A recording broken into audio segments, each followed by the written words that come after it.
Good evening, Qatar, and salam alaikum to you all. Welcome to the 52nd episode of the weekly virtual Big B Meetup. Founded in 2018, and in April 2020, the pandemic brought about its virtual edition. It is inspired by the people of Qatar, both local and expatriate, and dedicated to my mother. It aims to inform, to educate, to inspire, and bring communities together. Our guests today are Gulf English School's Head of Primary, Daniel Langfield, and Head of Secondary, Carol de Jongh. Welcome, Carol. Other way around, Bosco. Other way around. Other way around. Okay, that's excellent. Well, hey, apologies. We can swap for a bit, Carol, if you want. No, I think I'll stay with the younger kids. I'm better suited there. Oh, that's actually on. I think that's on purpose, maybe. Absolutely. Yeah. Carol, would you like to introduce yourself quickly to our viewers? Sure. So my name is Carol de Jongh. I am, as Bosco said, the head of primary school at the Gulf English School. I originate from South Africa, the wonderful Cape Town. I'm a wife and a mother of three. I have been teaching since 1993, so now you can all try and work out how old I am. And prior to Qatar, I was in London for 10 years, and this is my 11th academic year in Doha, Qatar. So I've been around the mountain a couple of times, but love education and I'm passionate about children's education and making sure that we do the best that we can. I can actually see that because I actually mistook you to be in the school. I can see both of you all loving a lot about the school because I thought you all were in school, right now. No, I'm at home. Yeah, Daniel, would you like to introduce yourself, please? Yes, of course. I'm Daniel Langfield. I'm the head of the secondary school at the Gulf English School. I've been in Qatar now since 2014. I love my job. I love working in education. I love shaping young people's lives. Love being in Qatar. It's definitely better being in the sunshine than in the cold rain and wind in the UK. Yeah, I'm just looking forward to having this chat with you guys tonight. Yeah, me too. I had requested for your bios, and it was so interesting to read them that I almost might forget about talking about the school. But hey, this is all about Gulf English School. So, Carol, the big question: how cool is your school? So our school is cool because we present an inspiring, I'm using the word that you used right at the beginning, an inspiring curriculum that challenges our learners to be the very best that they can be. Our staff are well-educated, first language, international educators who come from trained, worked in the UK, but we teach and deliver a curriculum that is bespoke and I think really enhances our children's learning. So that's why, and we present fun, active learning that results in every child achieving their personal best. Lovely, very well said. Daniel, going through your quick, interesting bio, I picked up on a couple of lines actually, but I'll start off with, you mentioned challenging but engaging. And it's etched in my mind, So what are the challenges you have faced and how did you engage? Look, working, any job is challenging. It has its challenging areas. Working in education is challenging. Working with various different personalities, both with your staff and the students, but that's what makes it so fun. No day's the same, again, which makes it so interesting. The biggest challenges, I would say, have been in this last 18 months. Like I say, we encounter challenges most weeks, but we have to be resilient as staff and resilient as students, and this is what we want our students to be, and we try and get across to them. But definitely the last 18 months during the pandemic has definitely been the most challenging, I would say, for any school that's been through this. It really has brought about things that we never thought we'd see. Yeah, very true. Talking about the school, Daniel, you joined this. How long have you been with Gulf English School? Since 2014. Oh, lovely. That's very nice. Would you be able to give us a few milestone points about what the school has achieved since 2014? I do know that this is one of the first English schools in Qatar, because I know a couple of friends who have passed out from Gulf English School, and they're doing really well in their careers. In fact, one of them has also been on my prior program, the famous athlete Mariam Farid. Mhm. Very interesting. So, would you like to give us some brief points about the school, a brief history and school milestones? Yeah, well, I mean, I'll go from the start. The school opened in 1993. In 2005, we were accredited with BSME, British Schools in the Middle East. In 2007, we had our first IB cohort graduate. Mariam Farid was one of our IB graduates, not in Oh, lovely. 2007, obviously, a little bit after that. But yeah, she was one of our IB graduates. In 2012, we got CIS accreditation, and since then we've always had positive feedback within our reviews. There's 5-year reviews in both the CIS and within the IB, and every time we've had very successful reviews. So yeah, I mean it's a good school. We strive to improve and we keep moving forward. Or is that an accreditation that you need to reapply every 5 years? Is it? It's a regular process. So, like for the Council of International Schools to be accredited by that, yes, it's a 5-year process. So you do self reviews, team reviews. You send off your documents to the CIS. They come in, visit. They bring a visiting team. They look around your school. They see your practice, and then they provide a report. And luckily for us, and through the good work of our staff and our leadership teams, we've had great reviews. And I think if Danny doesn't mind me asking, Bosco, because I've been part of the process since I started. In the first year that I started, we actually had we started the CIS review.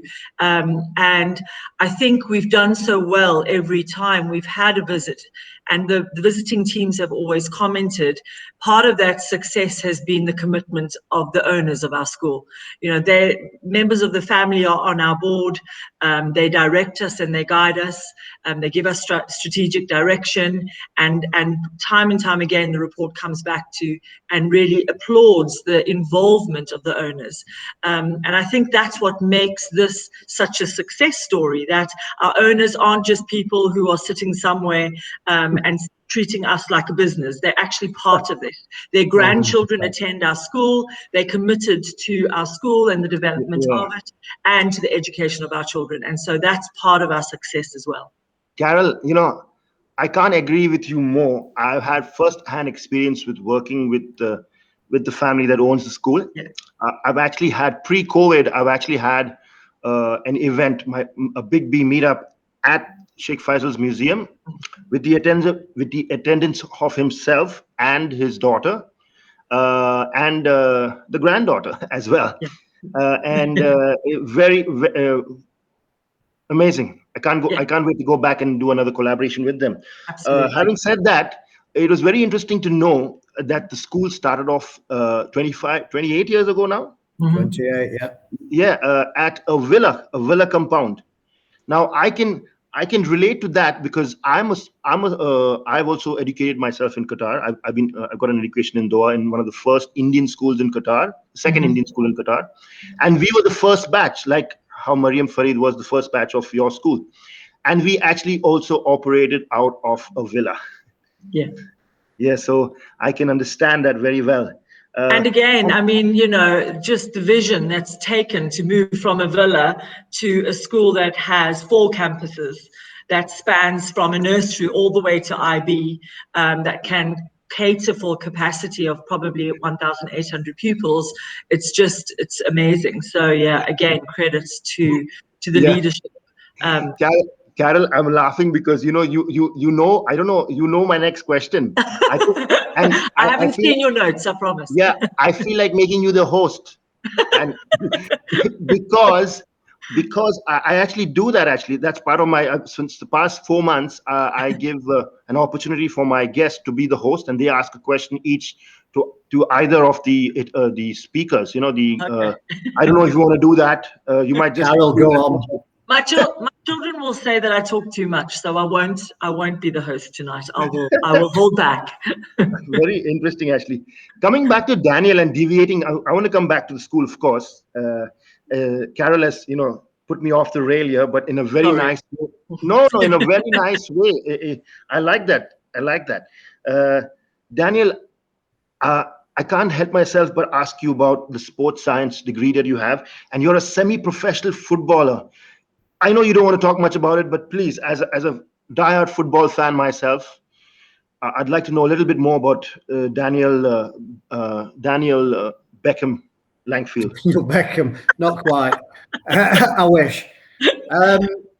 No, my sports degree. I started off playing football from a very young age. From the age of 10 years old, I think I was under professional contract with Huddersfield Town.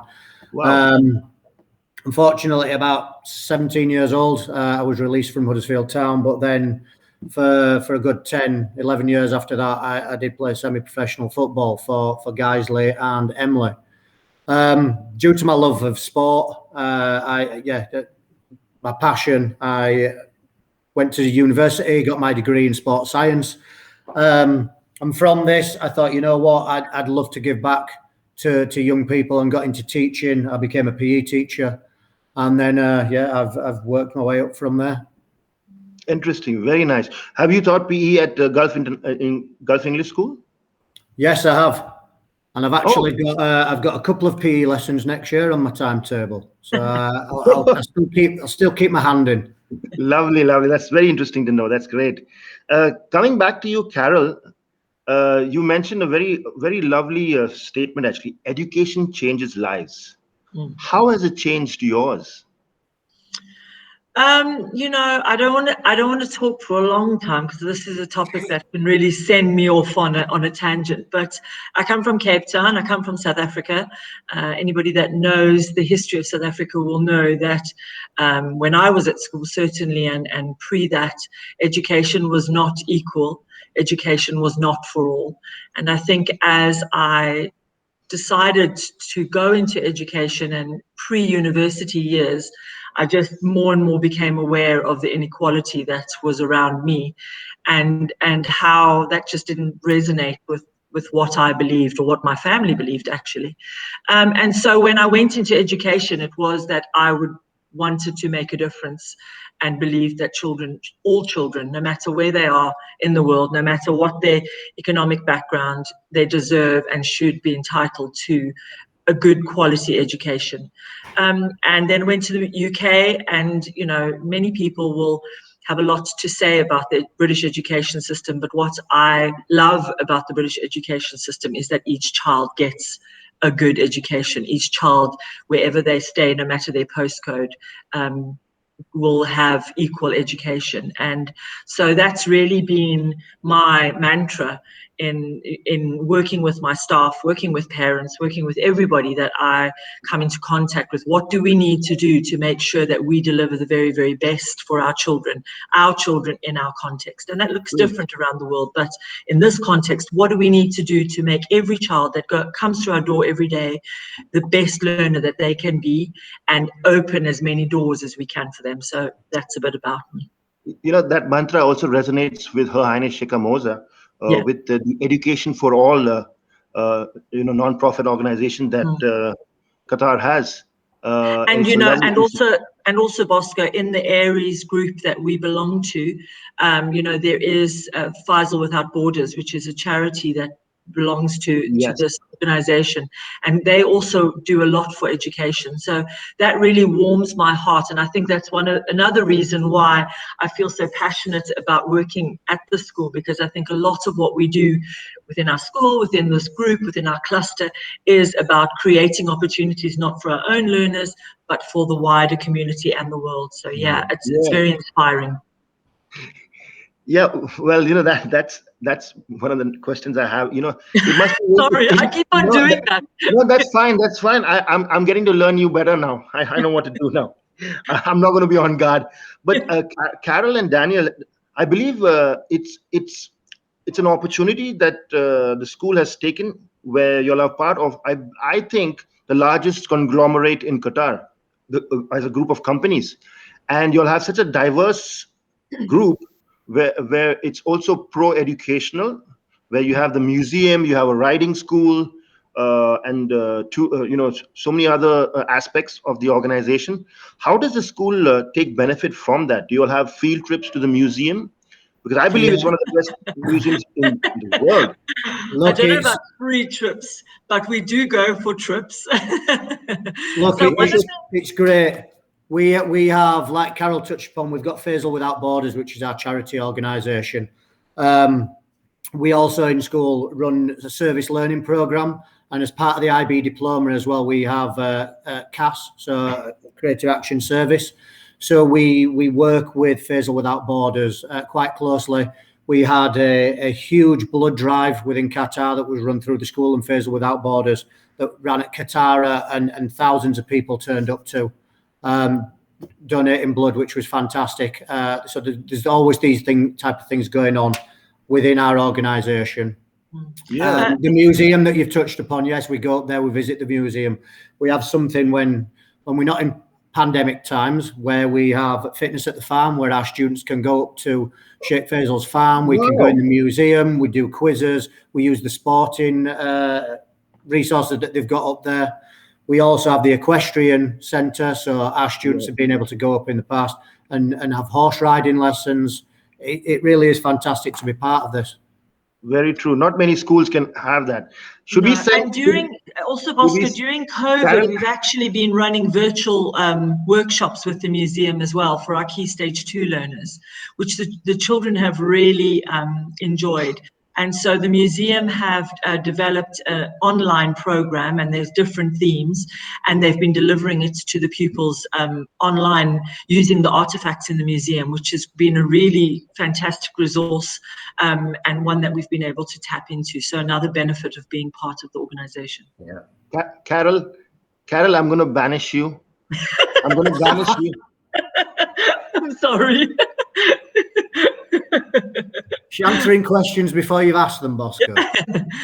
The other thing I want to add as well, and only because my son, when he was in the secondary, he's graduated now, but when he was in the secondary and he was doing one of his courses, the benefit of being in our organization as well was they did lots of work experience. So I know he went to the Marriott a couple of times, and there've been different situations where they've gone to different industries within our group, which is also a great benefit to our learners as well.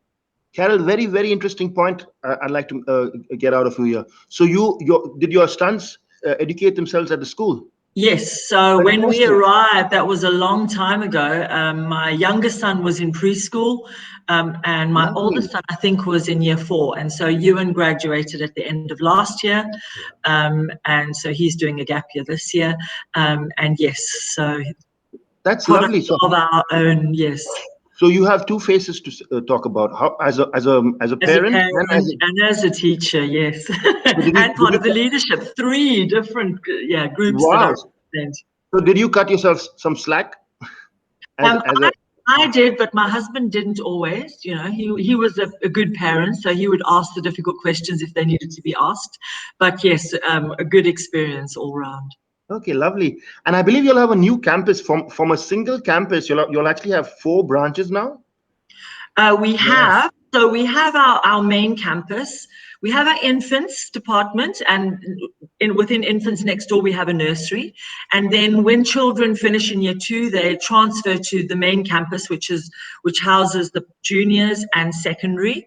And then we also have a Bin Omran branch, which opened a couple of years ago, and that's a 2-form entry school. And at the moment that's up to year 5. Next year we will open year 6. So it's just been progressive as we've been opened up. So, and then the development plan after that, so not next year, the year after, is that we're hoping to open a secondary school as well in Bin Omran. So where exactly in Bin Omran is it? It's next to Hamad Hospital, so it's just behind Hamad Hospital, where Stendon University used to be. That campus. Stendon is moving, and Bin Omran branch is next door to that. That's a very picturesque place. It has a lovely little castle kind of a thing. Yeah. Absolutely, next to Castle Compound. Beautiful. So I believe the Bin Umran campus is inclusive because inclusivity is one of my 4 pillars Mhm. of Big B Meetup. I'd like to know more about how the school is inclusive, to people who are differently able and neurodiverse. So we have, as a school, we have entry requirements, and we entrance test all of our pupils.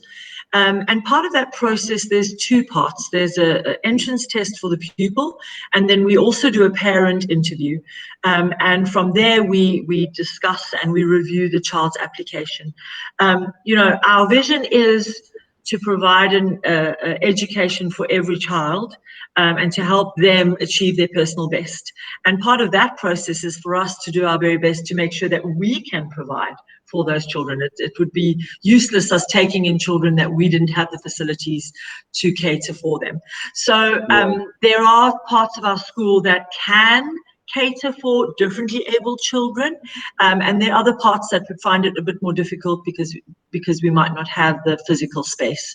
But Umran is one of those campuses that is on all one level, and so it's a little bit easier for them to cater for children who might have physical challenges, and they can cater for them a little easier. But we have a Senko and we have a learning support department, and so as I say, when a child does an entrance test, we review their results.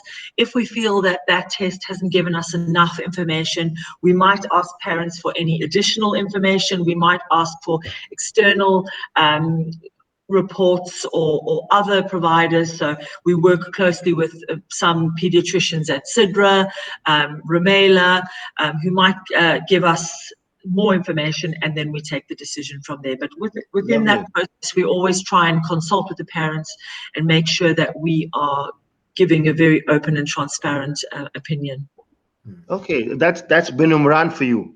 Would Daniel like to talk about the other branches of? No, I mean that covers all of our branches. I think that's the process for all of us. Yeah, consistency across all of the schools, all of the sites, as Carol says, and our teachers, like we've touched on earlier, they're fantastic, and they are able to. You've said, Bosco, yourself. Every child has their own strengths, areas for development, and our teachers are able to cater for that. They can differentiate well. They can make the learning come to life and in a way that appeals to that child within their class. Okay. What is the strength of the school? How many students do you all have, and what is optimum capacity? Are you all looking for more students? Of course, every school is, but there are some schools that are very strict on who they take in. Of course, your inclusivity is very important, but also the IQ level, or you want to take in students of merit.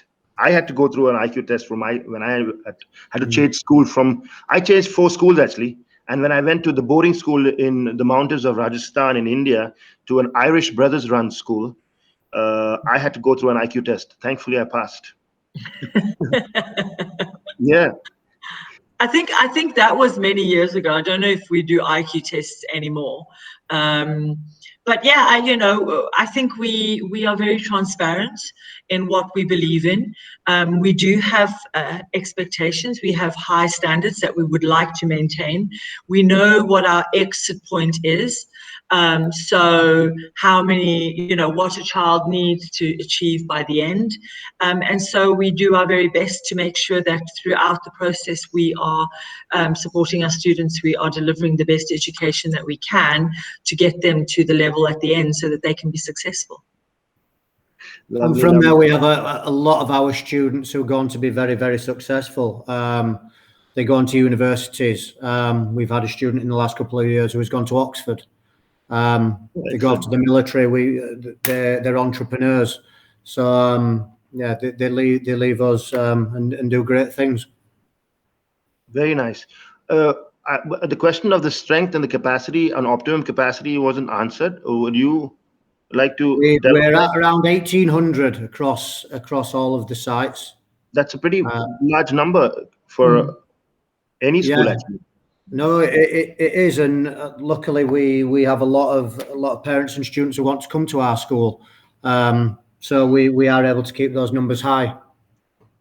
Yeah, lovely. coming to the point of a very important question, actually, and I'd like both of you all to take a go at it. How did you all cope during COVID, and how did you all manage blended learning? It's something new. Some people have taken a liking to it. Many have taken. I mean, there was no other choice. But I believe people have also learned a lot from blended learning, as even companies and people like me. If not for COVID, virtual Big B meetup wouldn't be there. I would still be having physical events. And because of the virtual Big B meetups that I've started last year, and I'm on my 52nd episode, it's given me much more brand value and reach across the globe. I've had guests from Houston up to Little Hamlet in even England, and Toronto to Germany. I would have to fly them in if I had a physical meet and I wanted them to be speakers. So how did you all cope during COVID as the school and as yourselves as well in this capacity that you all are in? Look, as I said earlier, it was challenging. It really was. But we've worked as a team. We've been flexible, and we've adapted to the changes that the ministry have asked for. Like you said, Bosco, a lot of things that have come out of this, we won't just dismiss. The use of technology now that we have is absolutely fantastic, and I take my hat off to the teachers with the things that they've done within their lessons to make the lessons so engaging. The way they've been able to use assessment for learning, the way they've differentiated, the way they've got the lesson to be so engaging whilst online. It is truly remarkable, and we won't just get rid of that, like I say, and hopefully we can return to normal sometime in the near future, and we can use the best of both. As a primary school educator, that's my roots. That's where I started. I will say that online learning doesn't sit well with me. I feel like children need to have hands-on learning, especially young learners. So when last year, when we were all in our homes and we were all in lockdown, I was extremely concerned about the education of our children and where this was going. So when we came back and the ministry introduced blended learning, I have to say I sighed a huge sigh of relief, because at least we got to see the learners every second day, and we were able to form relationships with them, make sure that they were making progress, give them that experience that was as close to normal as possible. And then we went back online, and we've come back again, but we've just had we're at the end of our year now, and from a primary school, I am absolutely blown away with the results that we've been able to get. So I think Danny's right. We've done a lot to overcome the challenges of online learning, and we've had to be, I think schools around the world have had to think on their feet. We've had to be innovative. We right at the beginning, we introduced and we used Microsoft Teams as our main platform, and that's just an amazing resource in terms of they're coming up with new apps all the time. So we use apps like Nearpod, which is very interactive. We use OneNote, which creates a virtual workbook for a child, and we can see how that child is learning and documenting their work all the time. So it's those kind of apps that we've just had to stay on top of. And yeah, as Danny said, we've learned a great deal. I think in my whole teaching career, this is the 2 years that I've learned the most. And I would still like the children back at school, but these are the learners and the adults of the future. So I think there's lots Don't you think, learned, and we need to keep going with that. Yeah, no, continue, please. But I wanted to say this. Don't you think this is like education without borders? Yes, absolutely. Yeah, and don't you think there's a possibility of you actually, not yourself, but many schools, to actually get students from other countries now? You know what I mean? I mean, there are schools who are now looking at that, and there's models. But I would say the only thing for me is I think this style of learning suits certain children, but other children still need to be in the class. So I think it depends on the learners. And that's for myself as a mom, I would say the same. I've got one child who has taken to this like a duck to water and absolutely loves it and has decided that he would like to be homeschooled, but I can't be the teacher.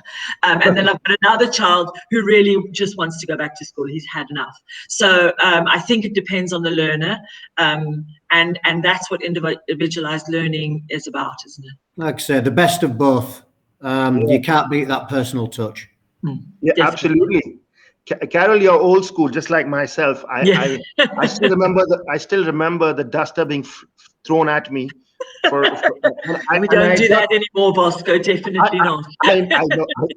I do know that. Yeah, absolutely. You cannot do that anymore. And also, Bosco, I mean, you talked about the arts earlier, so arts programs and sports, things like this. If students are just online, they don't have access to that.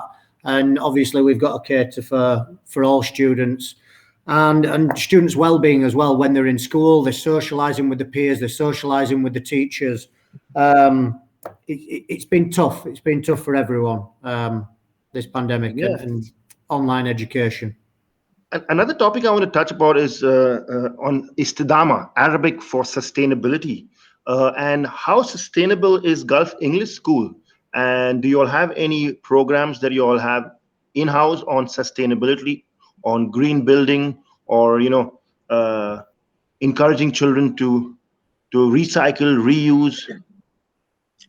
So Danny touched on it earlier when he spoke about our service learning program. We have a service learning program which spans the whole both schools from preschool all the way up to IB. And that program has different areas that we look at. So we look at our community, we look at the world, we look at ourselves. And in each phase, we focus on our impact, what impact we make, what impact we have in our community, what impact we have in our world. And part of that is also about the environmental impact that we have. So, what do we do? Are we damaging the world? How do we change that? What difference can we make? And so, we have activities like recycling, like composting.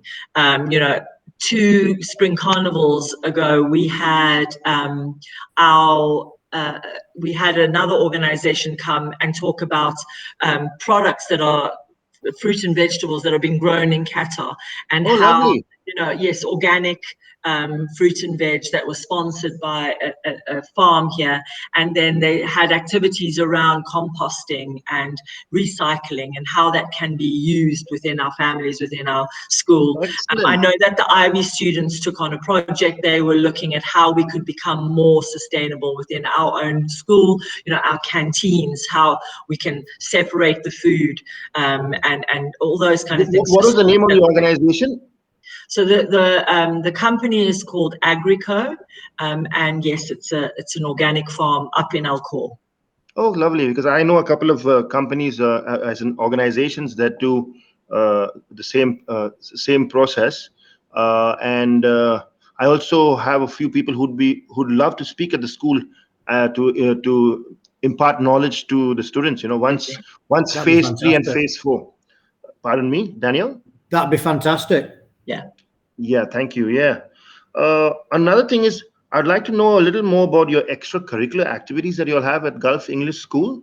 And I know this would be pre-COVID, but also hopefully once a new academic year starts later this year, we would be much more freer to engage in more activities. Hopefully we don't have the third wave here in Qatar. Then we can have more activities, extracurricular, and also a little bit about field trips that you'll have, local and internationally. I'm sure you'll do a couple of those too as well. Yeah. I mean, if we pride ourselves on developing the whole student, the holistic education, and obviously academics is important, but extracurricular activities are vital. We have a wide sports program, which we have many teams and individual events in the school Olympic program, which we're part of, and we've had a lot of success within that over the years.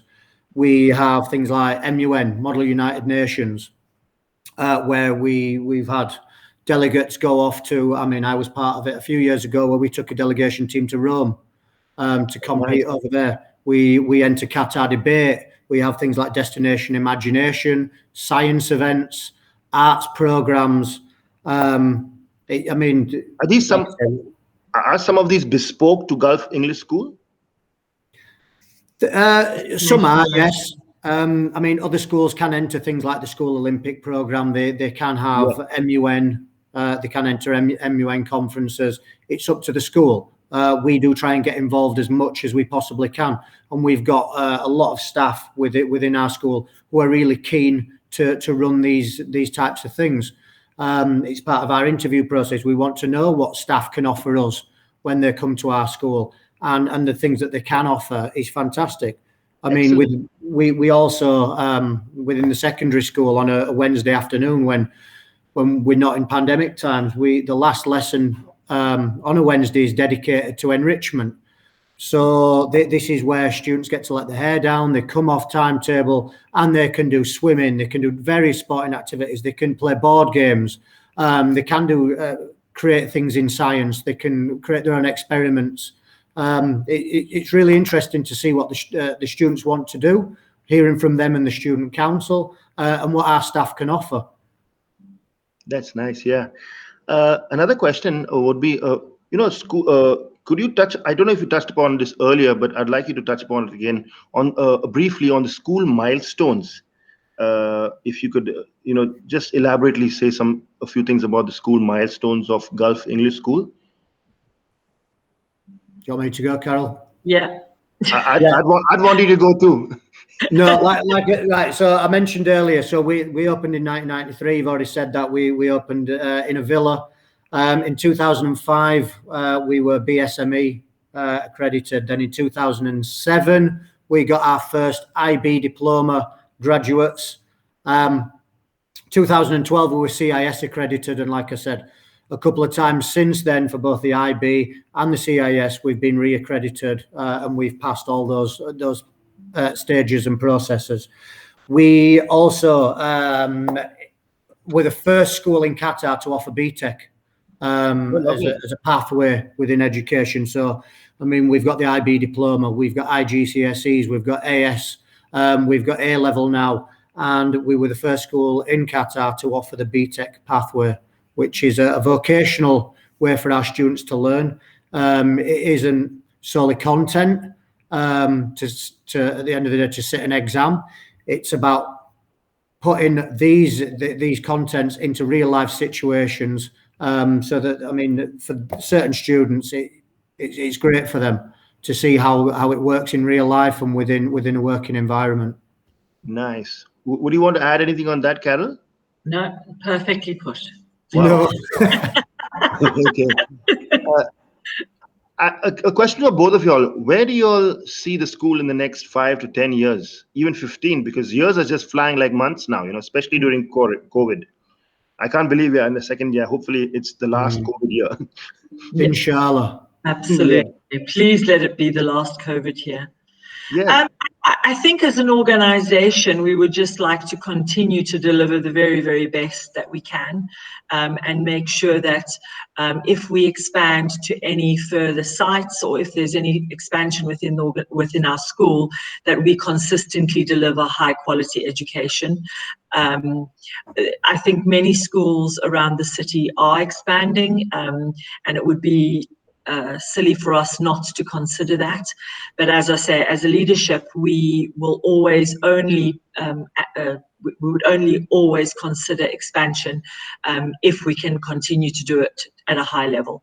So, opening more schools is not just as easy as it sounds. It's, you have to recruit, you have to retain high quality teachers, you have to make sure that your staff are ready and the expansion is planned for. So that is something that we are looking at all the time.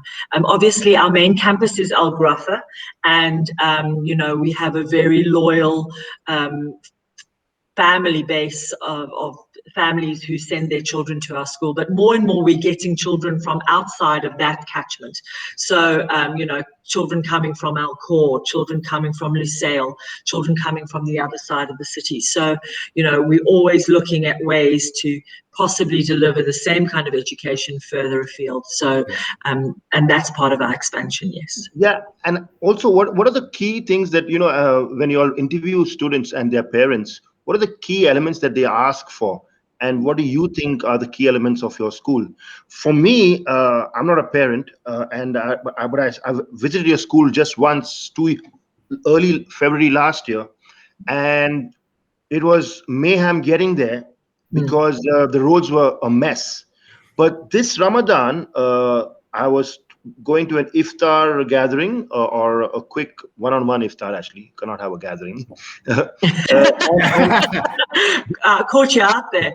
Yeah, and it was pretty close to the school in Gharrafa, and I was there in a jiffy because the road now is so well done there, thanks to Ashgal.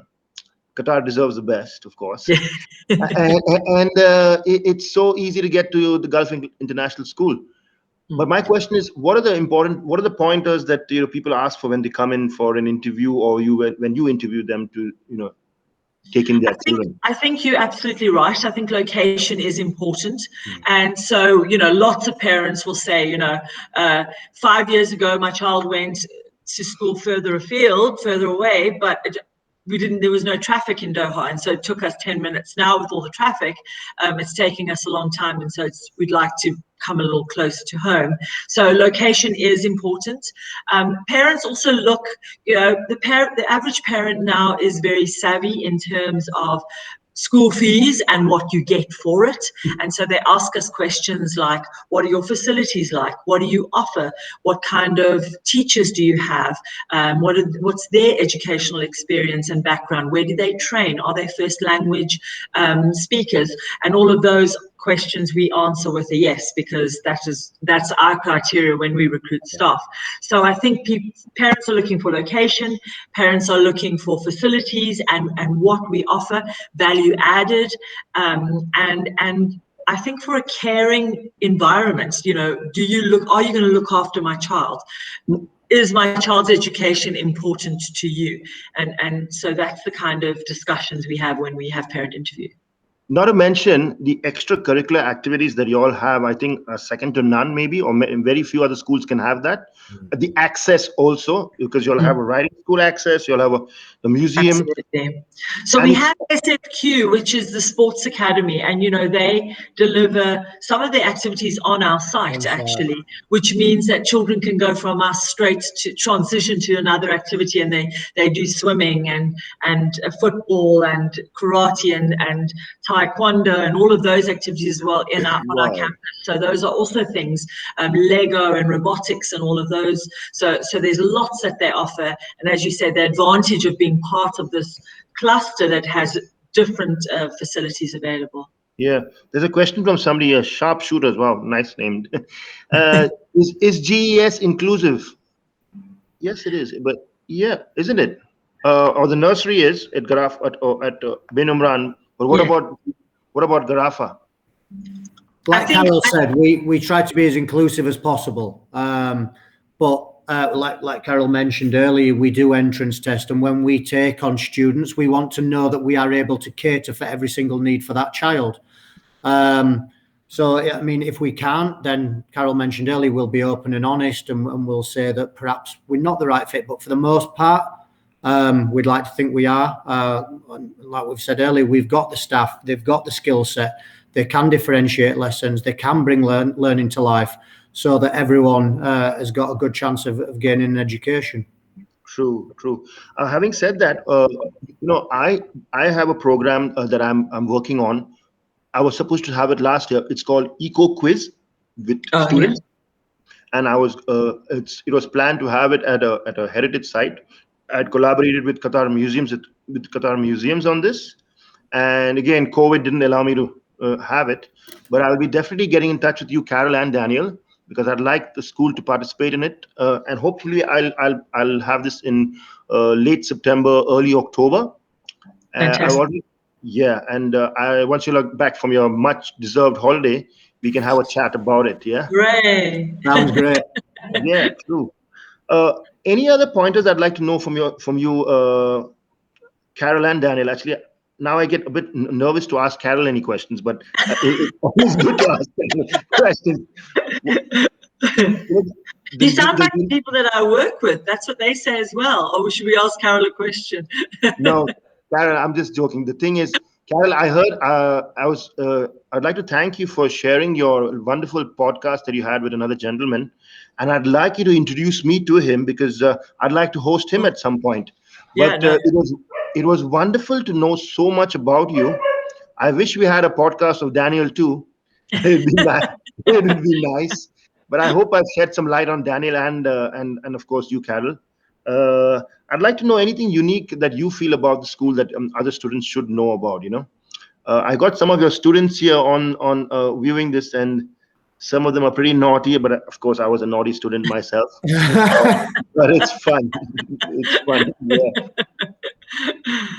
I think, if anybody's listening to this and they're interested in sending their child to our school, as a parent, and I know where you are, you want to know, will they look after my child? Yeah. Are they doing their very best? And I would say, yes, we are those things. I think we're a school that's reflective. I don't think we ever sit back and think we've got it perfectly, wrapped up and we don't need to improve. No, that's not the case at all. We constantly review. We're at the moment, we're in the process of reviewing our curriculum because every year we review what we have taught. Is it still fit for purpose? Oh, Are lovely. we doing the very best? Have our learners learned enough? Have they made sufficient progress? What do we need to change? And that's what we're about as a school. We want to do the very best. We want to stay abreast with technology. We want to stay abreast with curriculum development. The British education is changing all the time. We review what they do, and we have the luxury of being able to implement the good things and Do you all other. localize it also? Do you all localize it because you all are in Qatar? Oh, Yeah, You we have do. the Qatari absolutely. That's what version. I'm saying. We get to learn from their mistakes. Really, what are they doing? What have they done well? Okay, we're gonna do that, and other things we'll wait and see how that pans out. But we're all the time reviewing and making sure that our curriculum is the best fit for every learner. Nice. Um, Coming back I to mean, we also have a very strong pastoral system within the school as well. Absolutely. Obviously, students will achieve in their academics if they feel comfortable, if they're happy in school, they enjoy being in school, and very true. we want the students to be just that. So we have a strong pastoral team. We've got a counselling team. We've got form tutors. We've got heads of year group leaders within the primary section, who make sure, and especially now more important than ever, that regular well-being checks are going on for the students.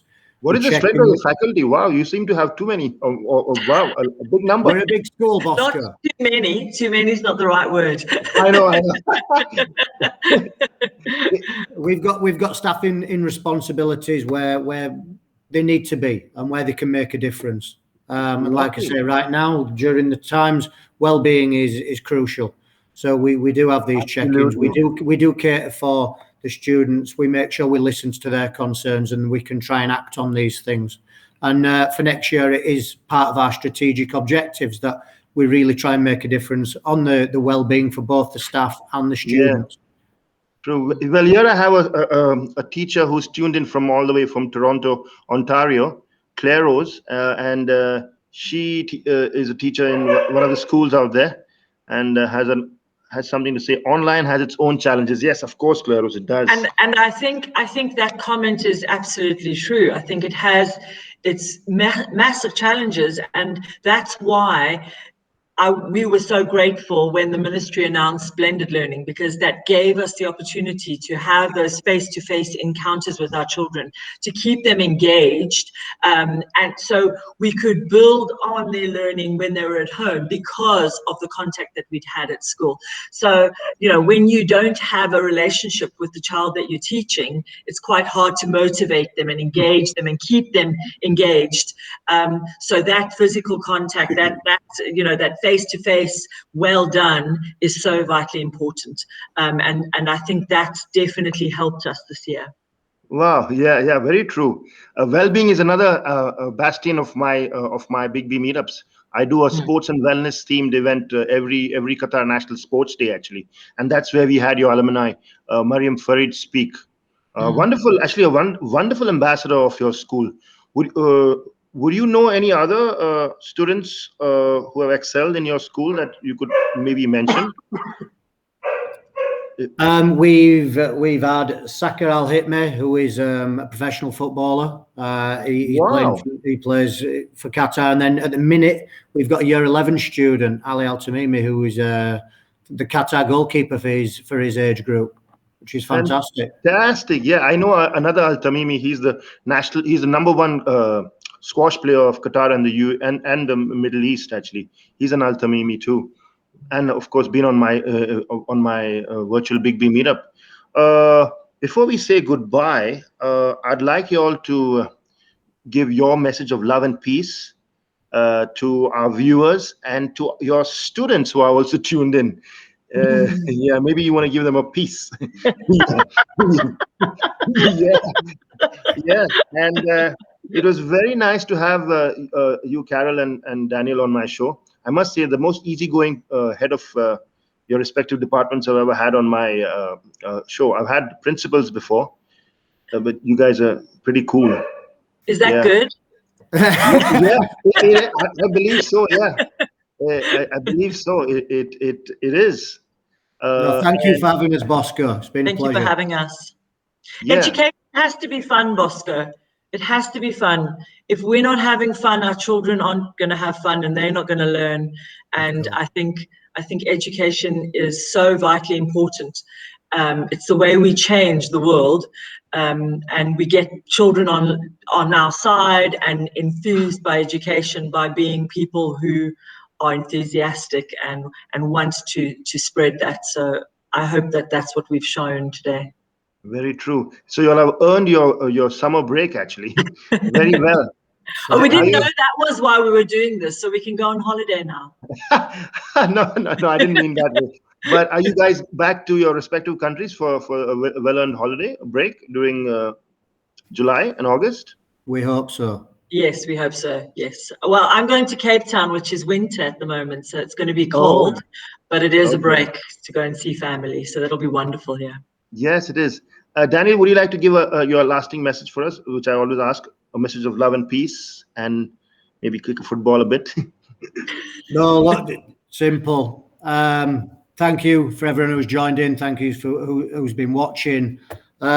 Please come and visit us at the Gulf English School. We'd love to have you, and we'll show you around and see what you think. But absolutely, I'd like to do that once you're back, maybe, because it's going to be mayhem for the next 2 weeks. So when you're back in Doha in August, are you opening back in August? Yes. 25th. Pardon? 25th of August. Students and our staff will be in from the 15th. Okay. Wow. Okay. So I'll see you all in August, middle of August, maybe. Yeah. Thank you. Thank you, Daniel, and thank you, Carol. It was a pleasure. I would love to host you all again sometime, maybe later this year. But before that, I will definitely be meeting you all to talk about the eco quiz that I'm planning to organize in September or October. And all the best. Have a lovely holiday, and congratulations on another academic year. And looking forward to next year. Yeah. And thank you, viewers, for your tuning in. And ma salama and arrivederci. Yeah. Take care. Thank you very much. Take care, guys. Thank you. Bye-bye.